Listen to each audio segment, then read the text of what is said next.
ginnaaw ba ñu sante yàlla julli ci yonent bi ñu ngi sant suñu waajur yi ñoom ñu permettre ñu mën a dugg ci association bi waa Ndiaye mi aaya tey sama xarit la sama doomu ndey la mu woo ñu waa koñ bi yëpp a ñëw jàpp ci bis bi ñi ngi rafetlu bu baax a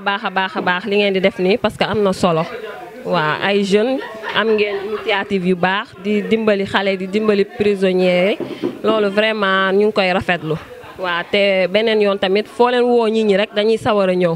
dañuy sawar a bokk ci yéen nii waa macha allah ñu ngi leen di ñaanal yàlla mu jëm kanam ba ngeen di mën sax di tabax ay kër di ko maye incha allah. lii moom lépp luy jëm ci mbiru yàlla moom duma ci def lenn lu kontaan te di lay ñaanal yow yéen ñi nga xamante ne yéen a organisé lii yàlla guddal seen fan te yàlla mi nga xamante ne moo am pay fay mu fay leen te yàlla moom wax dëgg yàlla képp kuy jëflanteeg moom payam moo leen di fayal bopp. di ñaan yàlla itam ñi nga xamante ne ñooy seen morom yi mbala ñi nga xamante ne ñoom yéen ñeen am ak ñooñu topp leen daal ci jikko ji ngeen di def ñu mun a sabab lu jikko ju baax ji ngeen di def daal ndax lu rafet ngeen di dox te ay xale ngeen lu rafet lu jëm ci yàlla te xale buy ndaw di def loo xamante ne lu jëm ci yàlla la kooku moom am yaakaar am na ci moom maa ngi ñaan yàlla nag yàlla mi nga xamante dara texul ko te du juum du jaawal la yàlla jàppale leen guddal seenu fan te barkel li ngeen di def lii ngeen di def yàlla na jëm kanam ci daraja Muhammad kontaan naa bu baax a baax bëgg naa ci lool ndax ci mbiru yàlla la kontaan naa ci da ngeen doon ay xale di sabablu lii képp koo xamante ne tolloo na ngeen ci seen jamono yal na topp jikko ji ngeen di def ndax jikko ju baax ngeen di lal nii yal na leen yàlla jàppale ci daraja Muhammad guddal seen fan te yokku seen wërsëg loolu rek laa leen ñaanal kontaan ba bëgg am na commencement waaye amu fu mu yem wax dëgg yàlla baax na.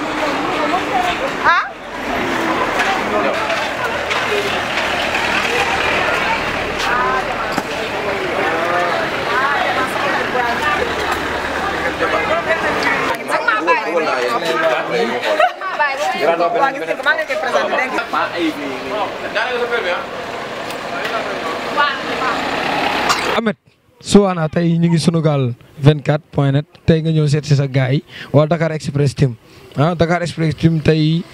ñu am initiative bu rafet def weekend don de ndogu boo xam ne dañ koy jaarale Empire des enfants ba pare après def ko biir Pikine bi nag mooy 3e édition parce que ñoom njëkk nañ ko def première édition ñu defee ko Sicap Plateau 2e édition ñu defee ko Guédiawaye cette année ci 2018 Pikine moo waaye te Pikine ku wax Pikine wax Cœur de Lion Events xam naa ne kenn mënul dugg Pikine moom jéggi Cœur de Lion Events moo tax la sunu grand sunu xarit Samba Diop mu ngi nii de tout cœur ak waa Dakar Express Team taxaw tungu ne nag du teew ñu nataal xaaral ñu laaj ko question bi jox ko mais grand lan moo la fi indi tey. waaw mais tey li ma fi indi mooy li leen fi indi ah. voilà mooy comme ni ma ko waxee sànq mooy lu baax nit ki lu baax waroo xaar sax ñu woo la ci surtout que nag sa moroom nekk jeune comme yow ñëw xalaat lu mel nii wax la ko dama jàpp ne yow warula si ëppale dara daal yow da nga see war a def sa doole def ci sa poos li nga mën ak li nga mënul parce que dafa nekk loo xamante ne ñun yàlla moo ko digle parce que yàlla nee na naafile ay junniy guddi jox nit mu lekk sax moo ko gën. parce que affaire yi moom lu baax moom kenn waru la cee jiitu donc man dama ñëw pour accompagner tey team Dakar Express et voilà être aussi de tout cœur ak ñoom donc loolu mooy sumay tànk tey quoi. initiative bu toll nii grand boo gisee ay jeunes yoo xam ni dañoo rayante di génne seen poos xam nga di taxawal lu mel nii lan nga leen di wax. waaw mais di leen jaajëfal ndax ñoom kenn amul seen fay parce que dafa am loo xam te nit bu ci nekkee non wax dëgg yàlla amatul leneen lu dul waaw góor bariwul mais dina yokk ngóora donc man lu ma mën def mooy que ne accompagner leen ci ba fu mu yem neex fu mu yem neex donc loolu moom mooy li nga xam ne loolu laa leen mën a wax am di leen encouragé encore une fois de plus ci 3e édition bi di leen ñaanal mu nekk ay édition ba ñu immortaliser ko parce que dara éternel ci àddina mais ñu ñaan yàlla aussi seen i sët di ko def histoire bind ko quoi donc damay ñaan histoire bind ko quoi. mais ban motivation ngay am par rapport boo gisee initiative bu toll nii bu rëy nii ay jeunes xam nga kii nga ñëw jàpp ci yow tamit xam nga mën nañ wax ni lan moo la ci gën a motiver ak apport bi ñu ci indi lépp ba mu jaral la nga bàyyi sa lépp ñëw teewaay fii ban secret la exactement qu'est-ce que tu ressens. waaw mais sama domaine la xam nga tey bu ñu ma fekk see ci li nga xam ne ci loolu laay yëngu wax dëgg yàlla mënu ma dul partage ko ak ñoom partage ko ak ñoom parce que voilà bi Abu ñëwee wax ma ko sa kanam Demba Jama dama ne ko Abu ma ne ko loolu man aw ma ci lu ma ciy xaar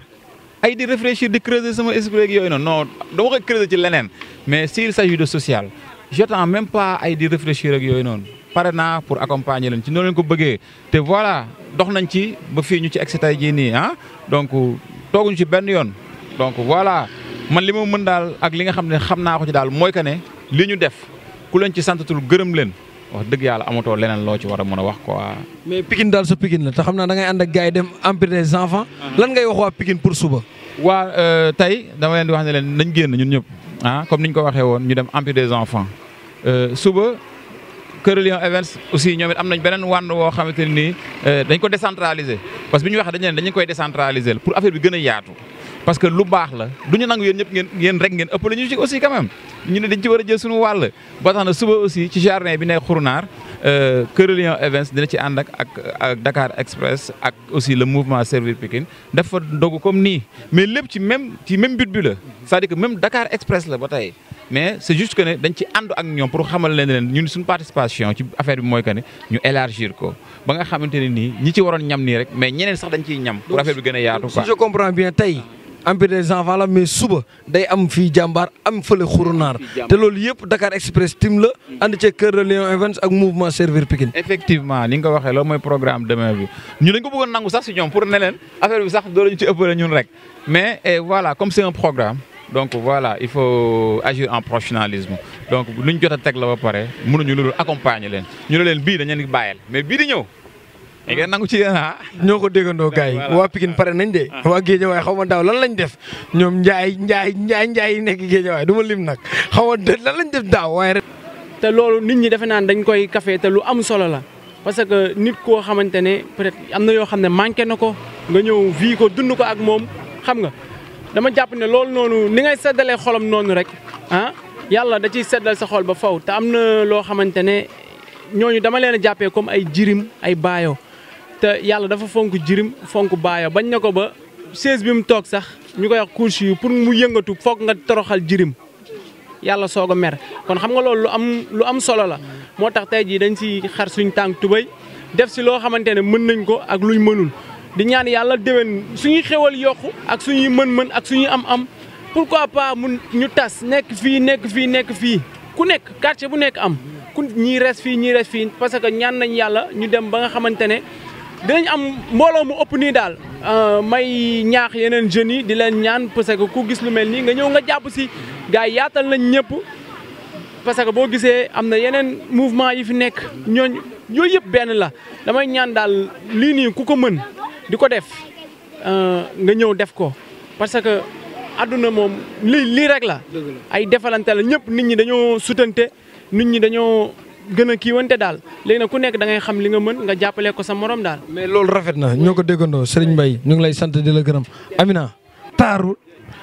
Dakar Express team kii mooy sunu star ñun kii la ñuy sagoo daal Amet kii boo bëggee dégg-dégg na ko gars yi xaar Amina looy wax ci lu rafet li ngeen def nii. waaw kontaanee ko rek kontaanee ko bu baax a baax parce que lii yombul te boobu ba tey ñoo ngi fii depuis suba ba tey gars yaa ngi fi nekk di liggéey xam nga jàpp rek taw bàyyi di ñaan nag bu mu fi yem tout le temps say bu ñu ko mënee bu soobee yàlla dinañ ci def suñu kéemtalaay kàttan def lu ñu mën ak lu ñu mënul doxal affaire bi. léegi yow lan ngay wax sa moroomu jigéen yi am tey ñu ngi nekk showbiz bi wala ñu nekk sur les sites di jouer ay théâtre di def lépp yow ñu gis la nga inclure ci genre yi lan nga leen di motiver ci lan nga leen woo ñoom ñu ñëw. woo nañ leen ci lu baax parce que lii moom yéene bu rafet la te maa ngi woo gars yëpp ñi ma xam ak ñi ma xamul ñëpp bu ñu gisee lii nañ ñëw dugg si parce que dañoo war a bokk si lii dafa war a yaatu parce que lu rafet moom soo koy def ñoo tugga ne ñëpp war nañ ci mën a dugg lii dafa baax te en plus yéene la yéene boo xamante ne gars yi dañ ko am di ko def maa ngi leen di woo ñoom ñëpp nañ ñëw. Ameth xale bi dafa dooj ak a waane ku yóbboo may ko jàmm mais am looy wax ci tënk ci initiative bi ci programme bi ci li nga xam ne moom ngeen déroulé seen plan ak li ngeen fi ngeen jaar ba egsi fii nu mu demee noonu. d'accord merci beaucoup Demba dañuy mosu seytaane sant yàlla julli si yonent bu tedd bi initiative bi Abou moo am initiative bi ñu waxaat ko encore de plus. Il y a ce qu'on appelle la responsabilité sociétale des entreprises maanaam entreprise buy yëngatu li nga xamante ne nga koy am nga koy jëlee si nit ñi dañ ne am nga responsabilité envers la société mooy da ngay jël ci li ngay am nga retourner ko société bi. Abou dans cette logique mu jàpp ne Dakar Express bu amee doole nit yi ñoo ko dooleel donc yoon la doole boobu nga xamante ni nit yi may nañ ko mu jël une partie delloo ko si ñoom. muy social ñu koy def ci weer boo xamante ni moo gën ci weer yi muy chahru Ramadan ñuy boole sunu doole man en ce qui me concerne en tant que trésorier dañuy boole li nga xamante ne am nañ ko foofu la sunu ay ressources di tàmbalee après ak donateurs yi nga xamante ni ku mel ni Moussa ku mel ni Bara ay nit yu baax xam nga yoo xamante ne ñoo gëm social gëm ay jeunes yuy entreprendre ñuy ñëw di ñu jàppale di ñu fekk si. pour ñu jàppale ñu ñun ñu gën a mën a def li ñuy def dans de très bonnes conditions donc loolu mooy initiative bi ñu koy rafetlu di sant aussi Abou mi nga xamante ni mooy initiateur bi parce que moom moo ñu si boole bu lekkee alam na ko gërëmee coy loolu la olof wax donc moom amuñu fayam ñu koy ñaanal rek fi nga xamante ni séntu na Dakar Express yegg fa mu kawe njortam mu yegg foo xamante ni dinañ ko tuddi di ko tudd ba ilaa yawmal abad waaw ñu ngi siy sant yàlla bu baax aussi quoi xam nga. macha allah Abou ngi nii Abou l'initiateur mais Abou lii la nii nu mu demee nii Dakar Express team Abou.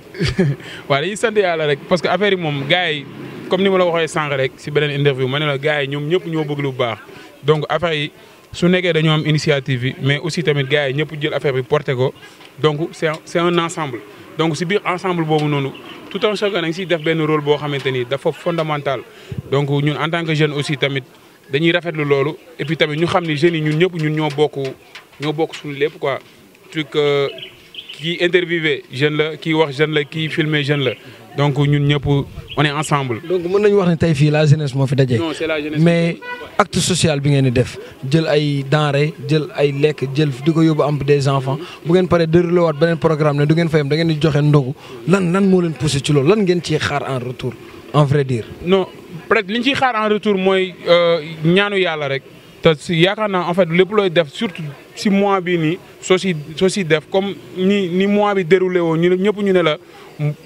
mois wu def lu baax la lépp loo si def lu baax yàlla da la koy fay donc suñ si profité di si def lu baax rek donc ñaanu yàlla rek la ñuy xaar loolu moo nekk suñu intention te loolu moo nekk suñu retour bu positif bi ñuy xaar si loolu daal. léegi en résumé parce que xam naa ne temps bi xoj nañ trop lan nga wax sa yeneen moromu jeunes yi nga xam ne tey ñoo nekk à côté. remerciement boo xamante ni bu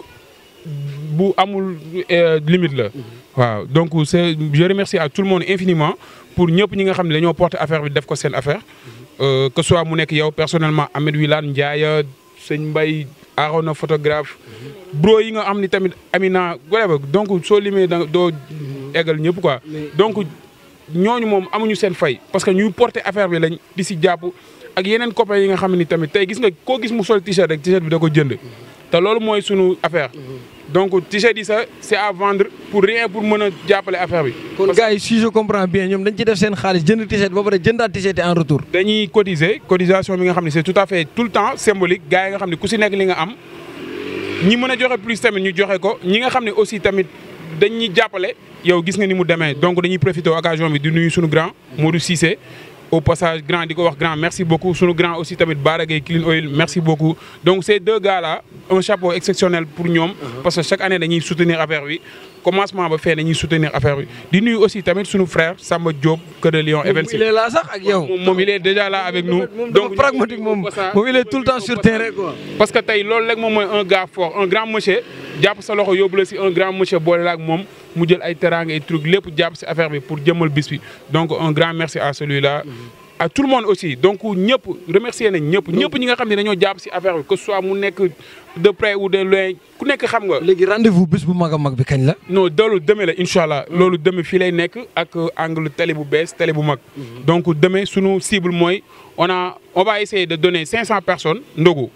donc looloo nekk suñu cible 500 personnes bu nekk di nga am. te bokkul ak daara yeeg jumaa yi. non loolu c'est-à-dire ndogu bi nga xam ne mooy ndogu simple bi. c'est-à-dire pain ou bien chocolat ou beurre. café ak meew. ak ndox loolu mooy c'est le minimum loolu on va essayer suñu cible dinañ si waxtaan si kanam tuuti dinañ essayer jox 500 personnes ndogu comme budget demain incha allah rabbi. kon du bokk ak jàkka yeeg daara yeeg yooyu noonu ngeen fay def. daara loolu dinañ leen boole si dîner bi. mais bu ñu fàtte aussi tamit. demain c'est ndogu la plus dîner. donc incha allah rabbi dinañ joxe ndogu. heure pile et puis tamit dinañ def dîner incha allah. profité waale tamit di nuyu tamit ki nga xam ni tamit moo tax cette année c'est le tour quoi affaire yi Dakar Express team bi c'est un team la boo xamante ni nekkul kenn moo ko moom donc affaire yu ñëpp la dañuy def tour cette année on a choisi Ndiaye def ko comme coordinatrice mu ñëw aussi tamit ak ses frères ku mel ni Serigne Mbaye ñoom ñoo bokk même koñ bi endroit bi seen koñ la donc Ndiaye ak Serigne Mbaye donc mention exceptionnelle à vous yi nga xam ni soutenir ngeen affaire bi jàpp ngeen si xam nga ménager ngeen effort yëpp uniquement pour la réussite de l'événement donc merci beaucoup à vous tamit ñoo ngi jégalu ñëpp xam naa ni sa tey du bisu jégalu mais suba dana la gën a metti donc dañuy bàyyi ba suba ñu gën leen a jégalu donc Ahmed yow tey c'est un rendez-vous mais demain aussi tamit c'est un autre rendez-vous. mais Ahmed kon nañu waajal ñu dem Empire des enfants buñ fa jógee nag xoolal ñu tàllal fii demain ay Aram Camara.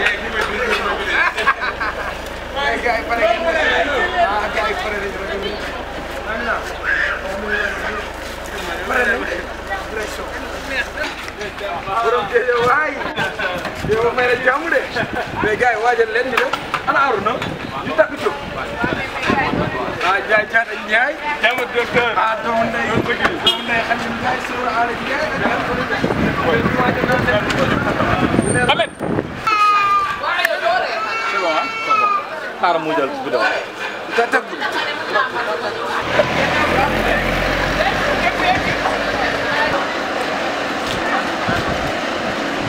Samba waaw. ah. ana ñoom fu ñu nekk.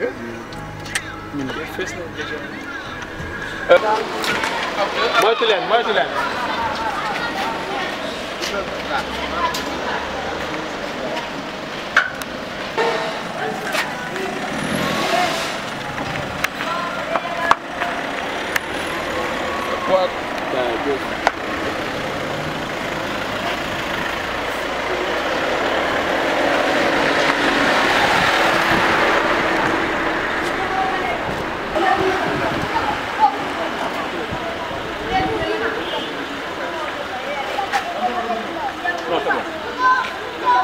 am na beneen bu ñëw rek mu ñëw arrière ni sax da wàcc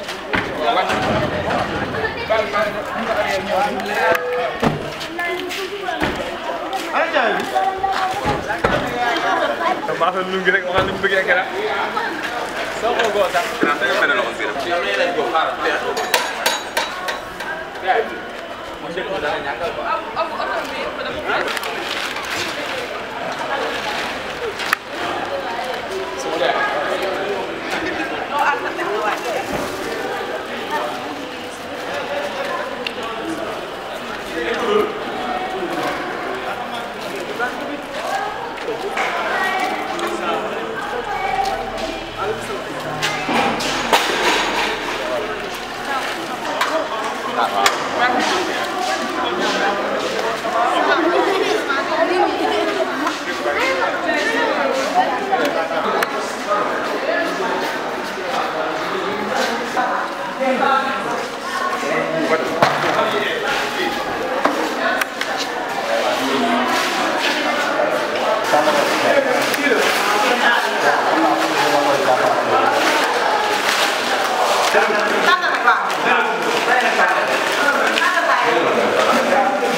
D'accord, nous voici, nous sommes Empire des enfants.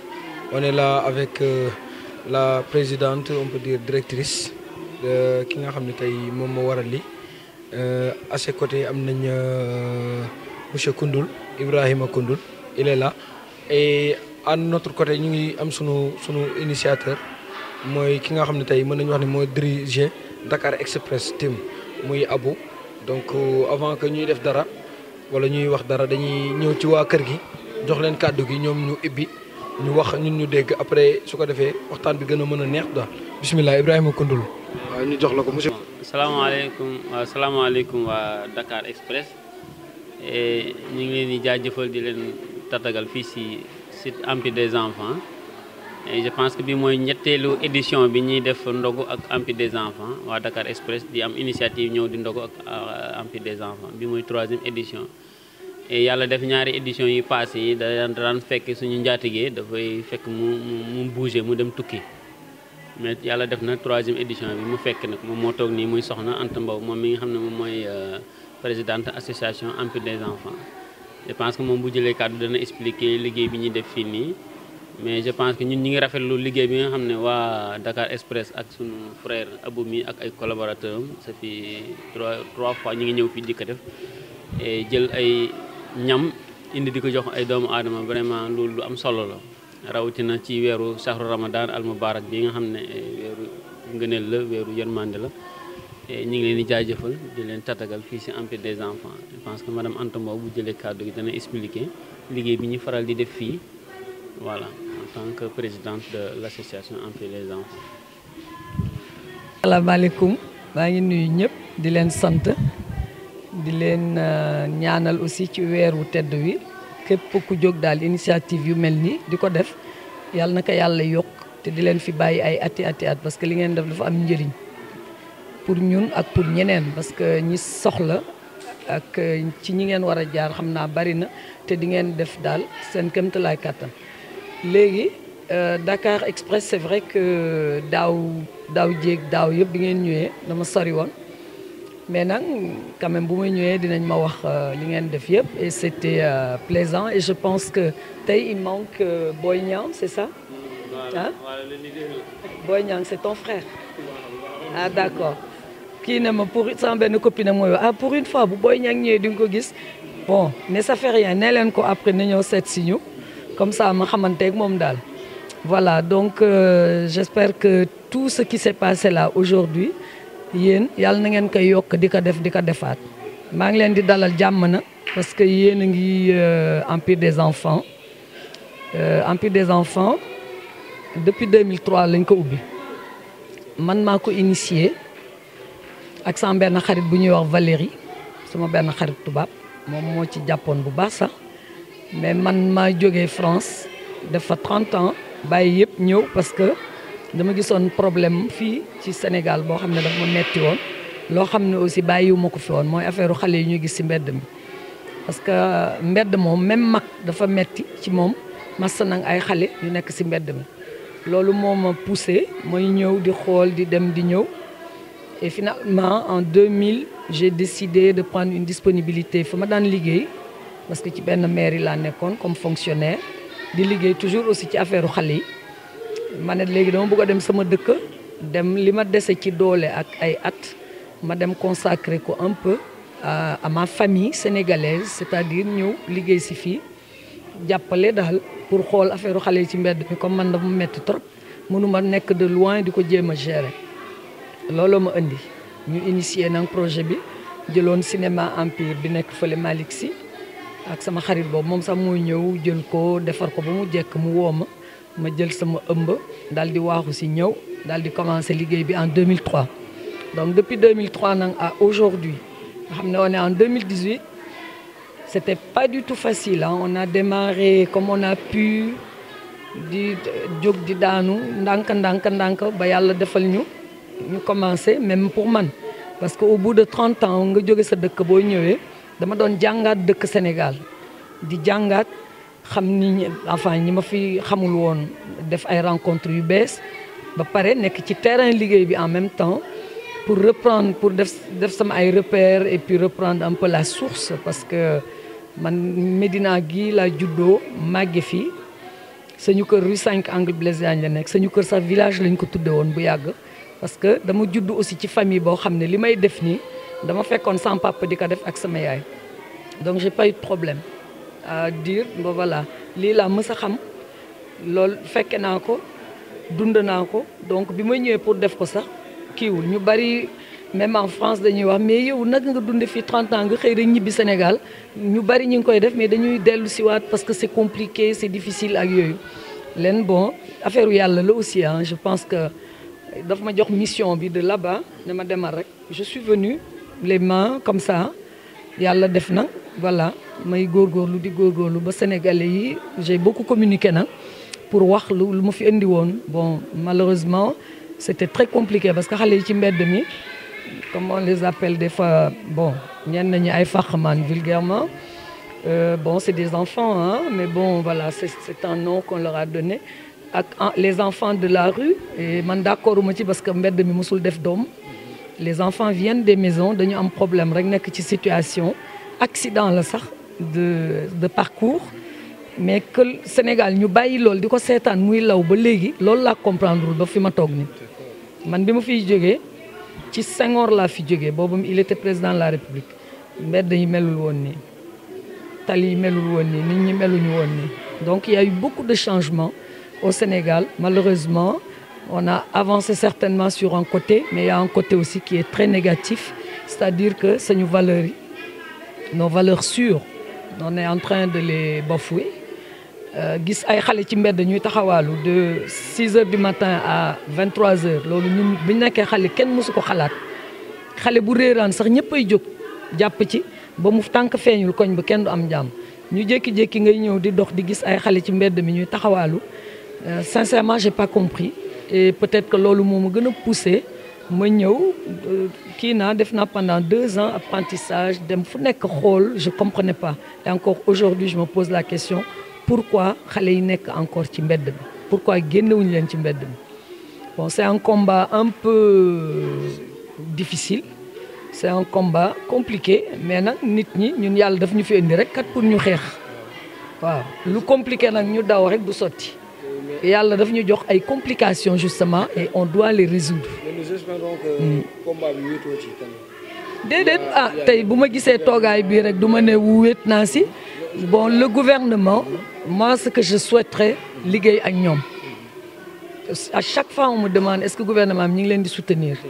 ñi ngi leen di jàppale gouvernement waruma jàppale dafa war a ñëw ñu liggéey parce que lii peut-être que ñoom la waroon yàlla def na xëy na dañu jàpp ci seen yeneen ba taluñu ko ñun yàlla jox nañu mission bi dénk ñu ko ak nit ñu bari ah ñeneen ak ñeneen a ngi def affaire xale yi léegi bu ñu ñëwulee fekk si ñu peut-être que noonu la moi je ne suis pas pressée xam naa ne dinañ mës a xëy ñëw parce que ce serait normal quoi c'est quand on devient incontournable voilà bu ñu demee ba toog ba yëf yi metti bu baax ci ñoom mais ñun on est là il y a beaucoup d'autres centres yuy liggéey si y a xale yi bari nañ ci mbedd mi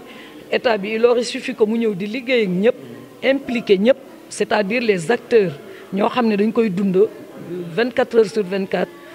at mi yëpp nga nekk ci donc bu fekkee ni dañ la déggagul ba tey c'est pas important yow li nga engagé rek engagé ko def ko. Je me pose la question, est-ce que bind ngeen projet yi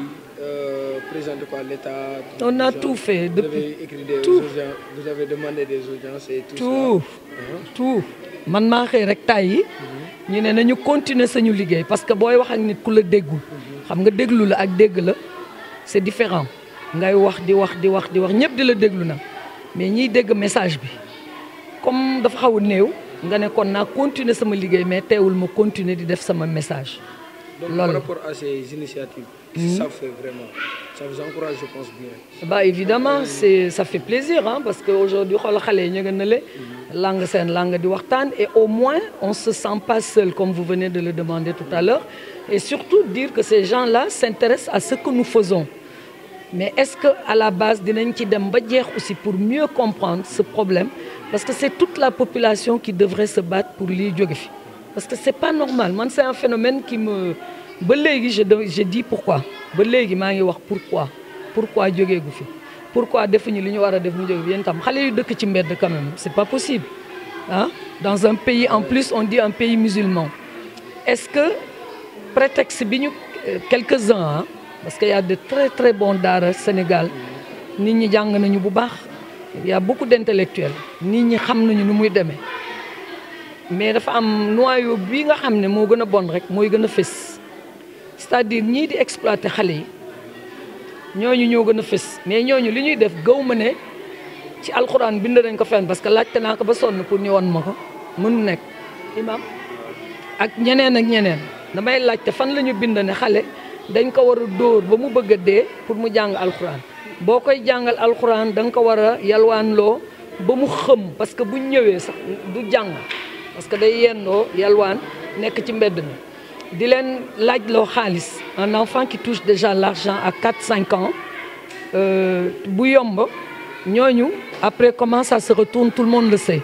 quand on parle d'agresseurs quand c'est pas des voyous c'est la société qui a fabriqué société bi moo leen liggéey moo ko tabax parce que ces jeunes là bu fekkoon ne xale yooyu dañ leen jël carrément dugal leen fu ñu leen di jàngale dëggantaan yar leen parents yi nag lay commencer toujours parce que xale bu génnee ci kër gi bu amee yenn yar yi du sonn foo ko yóbbu mu adapté fa loo ko jox mu jël ci déglu ci jàng ak dal mais bu fekkee nag depuis la base les familles bàyyi nañu xale yi kenn éduqué wu leen ñu xëy yëkkati pour noppalu parce que ici les gens am na ñoo xam ne ils aiment trop la facilité jël seen doom dem dénkaane ji le confiage là c'est culturel quelque part mais bon quand ça se passe entre familles c'est normal mais nag nga jël xale jël ko yóbbu ko à 600 kilomètres parce qu'on a des enfants aussi qui viennent de la Guinée-Bissau on a des enfants qui viennent des régions comme si alxuraan bi ñuy jàngal foofu bu Dakar ko gën dans l'esprit mais xam nañ ne li tax ñu indi fi xale yi beneen affaire la exploitation c'est d'autres raisons pour exploiter les enfants purement et simplement du leneen. Est-ce que du sûrement le manque de moyens? Non, le manque de moyens man d'accord mu toujours ñuy jël lu grave jël pauvreté di ko teg à son dos c'est pas normal même quand t'es pauvre fa nga mën a toog nga naan benn potu ndox nga séddoo ko ak sa doom boo amee benn mburu nga daggoo ko ngeen séddoo ko lu la yàlla fekkee foofu nga dimbali ko mais fekkee ne ñëpp dañ ne man je suis pauvre je peux pas m'occuper de mes enfants le manque de responsabilité commence là alors il faut plus faire d'enfants bu leen defati ay doom wala ñu wàññi ko wala ñu seet nu ñuy def donc pauvreté bi moom am na et les gens qui sont pauvres c'est pareil hein l'assistance baaxul ñëw di assister ay nit tous les jours ils vont toujours attendre qu'on les assiste mais il faut rendre les nit ñi da nga leen di jox ay outils ñu liggéey il faut pas assister les gens parce que l'aide humanitaire dafa am kii boo xam ne du baax ci yenn nit yi mais quand on remet tout sur le plan social réinsertion sociale dugalal nit ñi ci social bi xale yi ndaw yi nga xam ne ñu ngi taxawal ñu dugal leen ay école ñu jàng école yi ça paye tout école alxuraan école anglais école français école arabe parce que boo ko waxee nii rek sax ñun on nous dit souvent que dañuy xeex l'islam bu fekkee nii la ñuy xeexee l'islam nag man je vais continuer bu fekkee nii la li ñuy def ñun di génn xale yi si mbedd mi di leen jàppale te seen xale yi ñooy nodd ñooy toppatoo seen ñun bu léeg-léeg nekk réunion sax xale yi bu ñu noddee ñu tëb ñoom ñi ngi gérer bu baax seen l'islam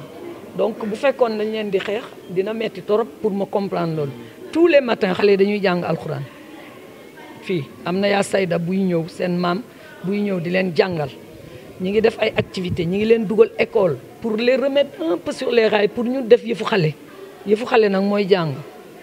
xale bu jàngu rek malheureusement dina sonn ci àdduna bi te gëw ma ne résultat ba muy indi ji dina gënal société bi ou dina gënal parents yi. briefing pour ngeen comprendre aussi que Empire des enfants looloo ko tax a jóg ñun du ñu jëli xale fenn dañuy indil xale yi ku gis xale ci mbedd mu am problème dañ koy jël léeg-léeg dañuy woo ki amul moyen sax ñu ne ko jëlal taxi nga indi boo ñëwee ñu fay ko bu ñu woowee ne am na xale bu nekk fi en danger ñun ñi ngi fi man la plupart du temps guddi laay taal sama oto dem ñu ne ma fii ma dem ba foofu jëli xale bi indi ko ça peut arriver mais en général on ne maraude pas ñun duñu dem di wuti ay xale yi et le bouche à oreille dañuy ñëwal seen bopp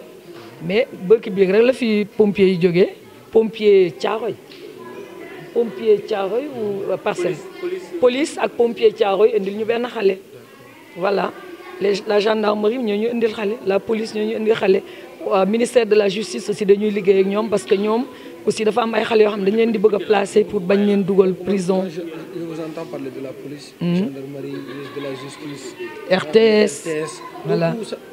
Kii bi dafa waroon jàll communication bi. Non mais. à côté de l'État bon. non financièrement je veux dire lépp dañoo war a ñëw. mais état bi yëpp xam nañu Empire des enfants je pense. quand ça t'intéresse da ngay xam ñoom ñëpp xam nañu Empire des enfants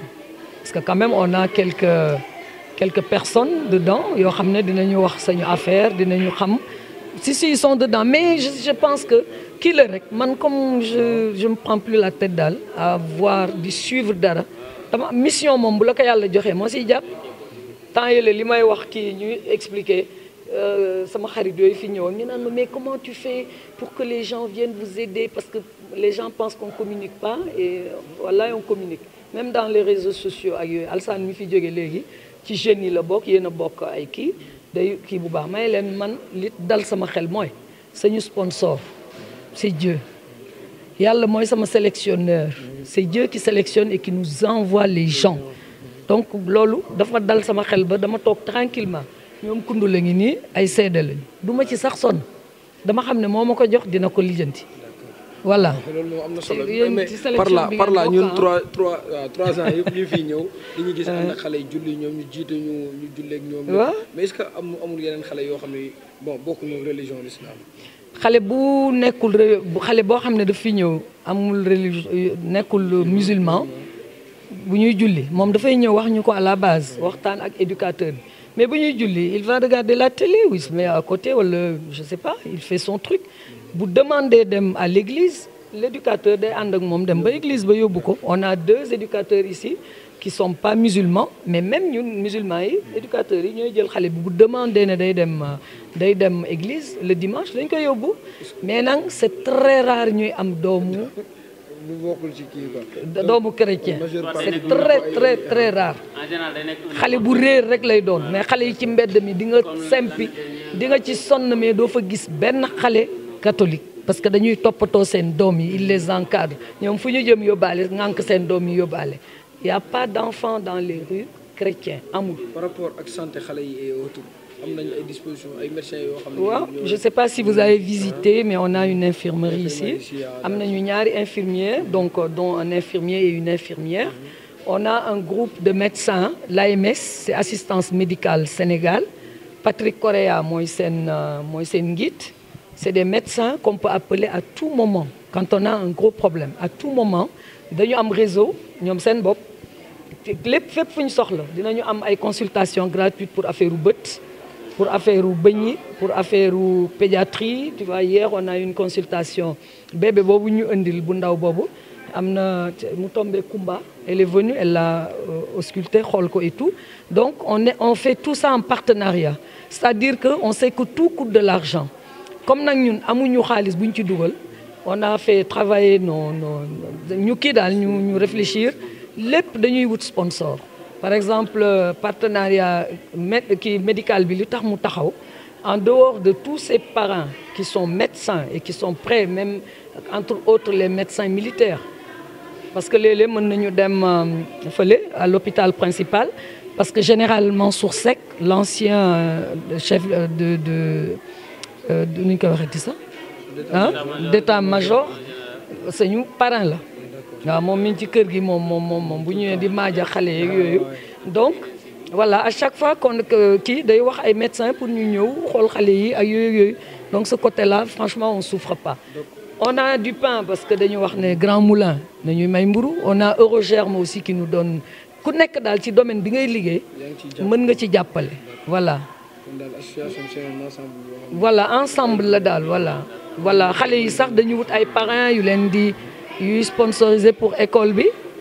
Chaque année ñu am ay parrains yu ñëw pour jàppale xale yi pour école bi. Voilà, j'ai IAM qui m'a pris 2 étudiants par exemple quoi, genre yooyu. Voilà, Girassi jëlal na ma ay xale depuis 2003 ba léegi. Ah ben on a des grands artistes, hein. On a même des jeunes qui travaillent aujourd'hui dans li ngeen di def ni audiovisuel, qui sont caméramans, monteurs, parce qu'on avait dañu amoon benn atelier multimédia boo xam ne yooyu lañ fa jëkk am comme matériel. En tout cas c'est les Espagnols qui m'ont financé salle multimédia bi, ay appareils numériques, ay caméras numériques yooyu daal lañ jëkk am.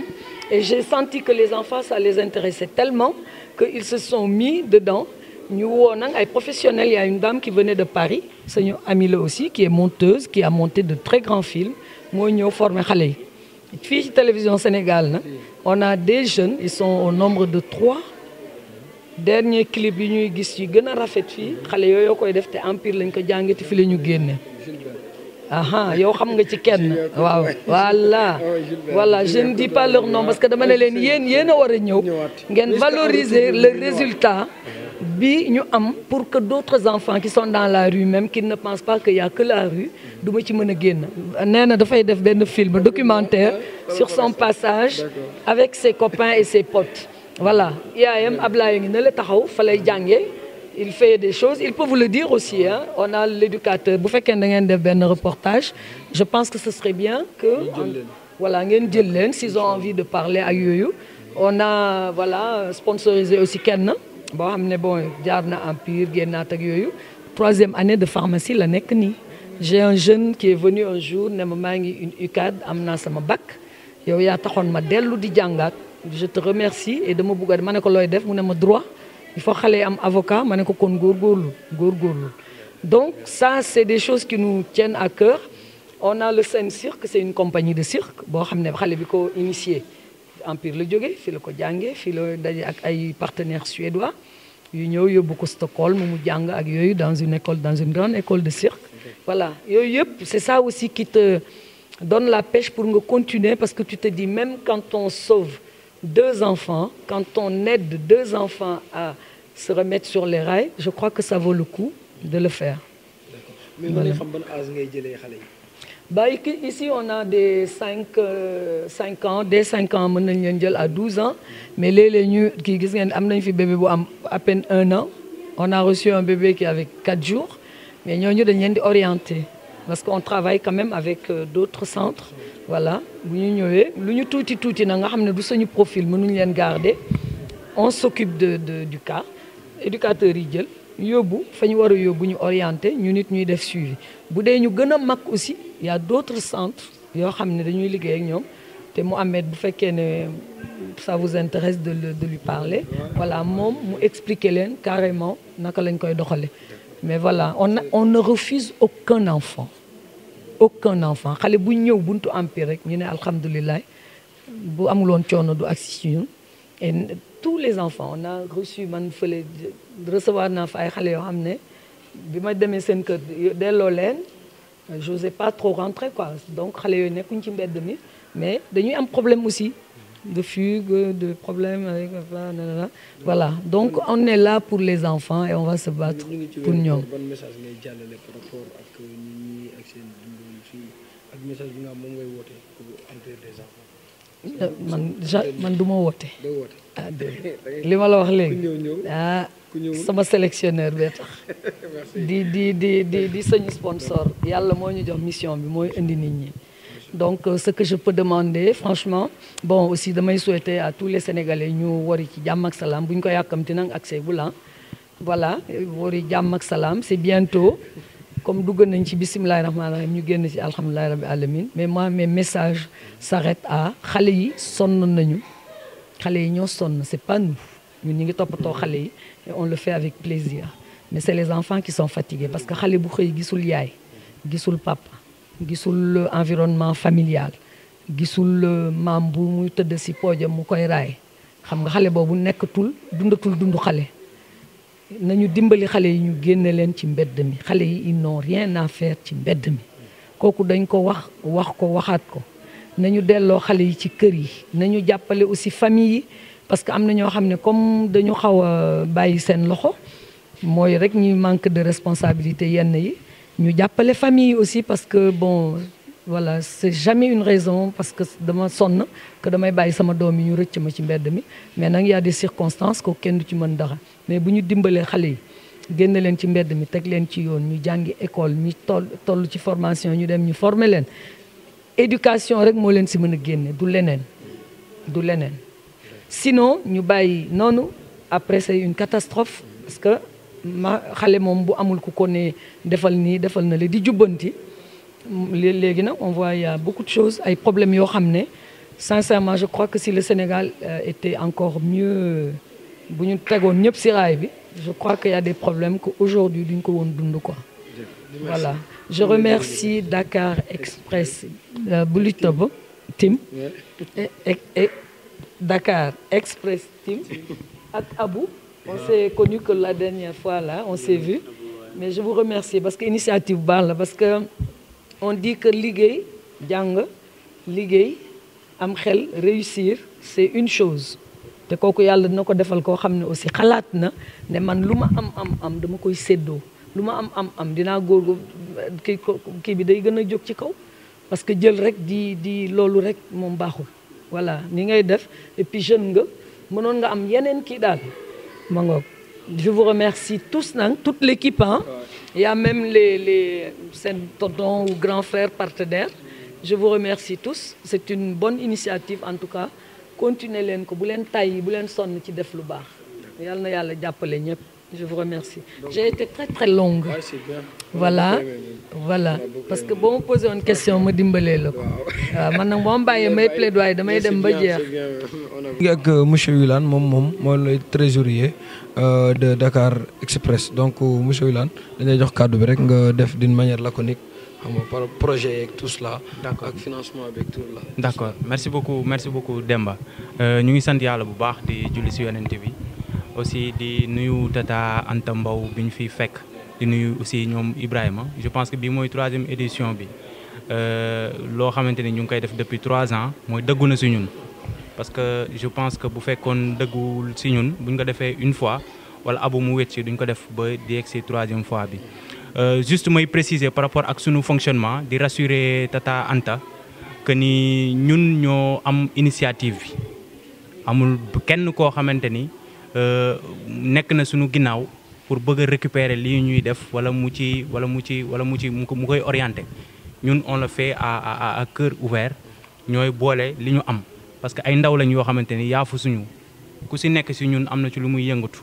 li ñuy fortaatu mu néew mu bari moom la ñuy boole suñu biir après ñu ñëw jàppale ko suñu ay rakk n'empêche am na ay bienfaiteurs yoo xamante ni ay donateurs yoo xamante ni d'habitude du ñu bëgg sax ku leen di tudd mais dañuy ñëw à chaque fois di ñu jàppale di ñu dooleel di ñu accompagner pour que yéene bu ñu am ñu mën ko mottali précision yooyu laa bëggoon def léegi di inciter aussi jeunes yi nekk fépp ñuy ñëw di def genre initiative yu mel nii parce que Sénégal majoritairement population bu jeune la ñu am jeunesse bi moo fi ëpp mais waruñu toog rek di xaar chaque fois di xaar ay état di ñu defal centre bu mel nii je me dis que ni Sénégal nekk na ay su ma juumul ay 49 département bu nekk Sénégal waroon na am centre bu mel nii gouvernement bi am na moyen yu mu ko defee am na xalaat bi xam na fan lay jaar pour def ko donc région bu nekk waroon na mën a am centre bu mel nii de sorte que ñoom Tata Anta seen liggéey gën a mën a allégé wu bon loolu laa amoon lu may lancer comme message ñu jox président bi mu conclure quoi. noo ko gisee ak maman li mu wax vraiment rafetlu na li ngeen def quoi initiative bi. dëgg la ñu ngi kontaan bu baax ba pare di leen remercier ñoom tamit ci accueil bi en plus ci tamit autorisation bi ñu jox à ce que ñu ñëw fii def fi visite waaw ñun ñu ngi ko ci remercier moment bi di remercier personnel bi fi nekk chaque année dañu fiy ñëw tamit ñu accueillir ñu woon ñu ñuy def et tout waaw ñu ngi leen di remercier ñun ñëpp man moom awma dara lu ma wax ndax li ñu waroon wax yëpp wax nañ ko ak maman bi li mu wax juste di lancer appel rek pour ñi nga xamante ne dañuy bàyyi seen doom yi ci biti xale abri moom warul nekk ci mbedd mi xale dafa war a am fenn fu mu dëkk dafa war a am affection ay parents am comprendre nga waaw tout le temps suñu xel daal ñu koy bàyyi ci xale yi ndax tamit xale mooy nekk magu ëllëg te su amee encadrement bu baax da koy tax ëllëg mu nekk leneen par rapport ak xale boo xamante dañ koy bàyyi ci mbedd et tout loolu daal man rafetlu ma ko comme li mu wax nag